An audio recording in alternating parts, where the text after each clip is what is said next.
Well, thank you for turning it over to me, Angela, Andrew, and Dave for the last portion of our presentation. I will now speak on CPFR, which stands for Collaborative Planning, Forecasting, and Replenishment. And the premise behind this concept is it's a joint collaboration that's focused on synergizing the efforts of buyers and sellers, whereas initially they would be considered two separate entities mainly. The effort would be to collaborate together to come towards a common goal.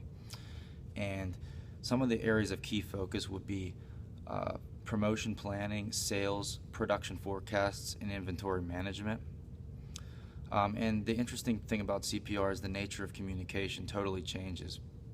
Whereas business used to be done mostly through sales and purchasing, this new form of business would be very focused on business departments cooperating with identical business departments in other company to come together and strategically realign themselves to look towards improving metrics and forecast and inventory reduction.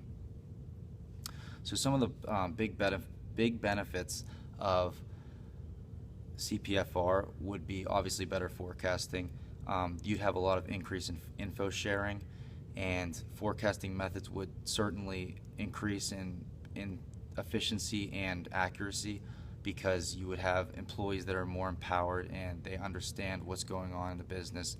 Obviously, having buyers and sellers look at every single aspect of inventory, you gain a lot more data history. Another key benefit would be inventory risk reduction, like the risk of stock out, the risk of too much holding cost. A lot of that would be mitigated because you'd have a larger database of sales history, and there would be less room for drastic miscommunications between buyers and sellers because obviously everyone hypothetically would be on the same page.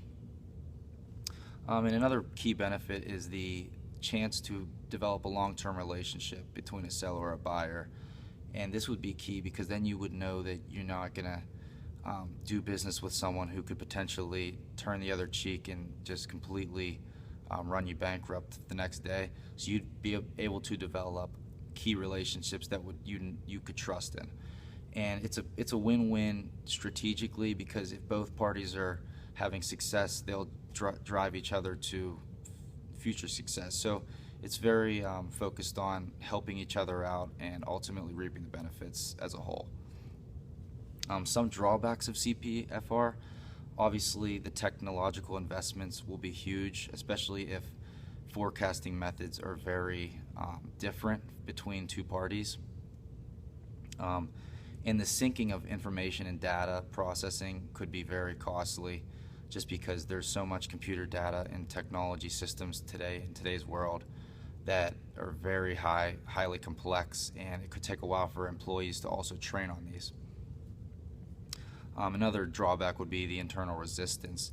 There are a lot of old school managers still out there that aren't as used to this new technology or used to collaborating as much. Their management style may have been much more autocratic, so you would need to convince them and try to persuade them as best you could to show the benefits of CPFR.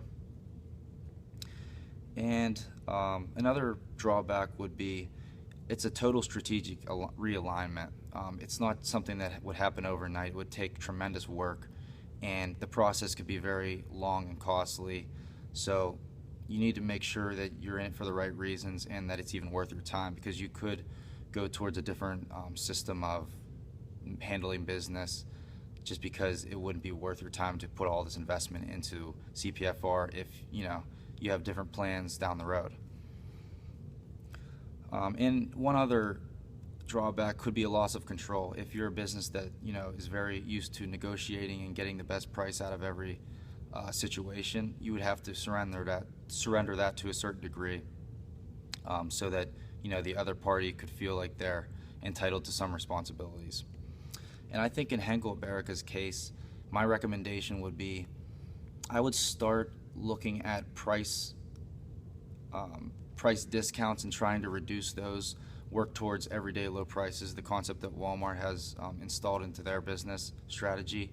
I would look towards doing that first and seeing if you could mend some forecasting error problems before I would jump into a CPFR solution.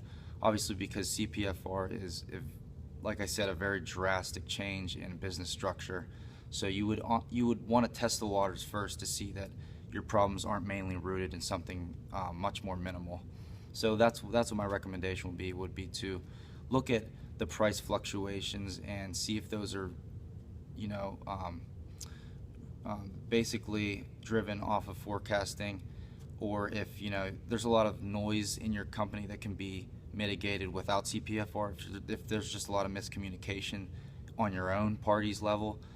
So I think overall CPFR would be a good solution, but it would definitely require a lot of persuasion and long-term strategic realignment, because it is not something that could happen overnight at all by any means. And I think that in Henkel Iberica's case, you would need to look at the long term and the short term and see where your business goals are at. So thank you very much, and this concludes my portion, part 3 of the presentation.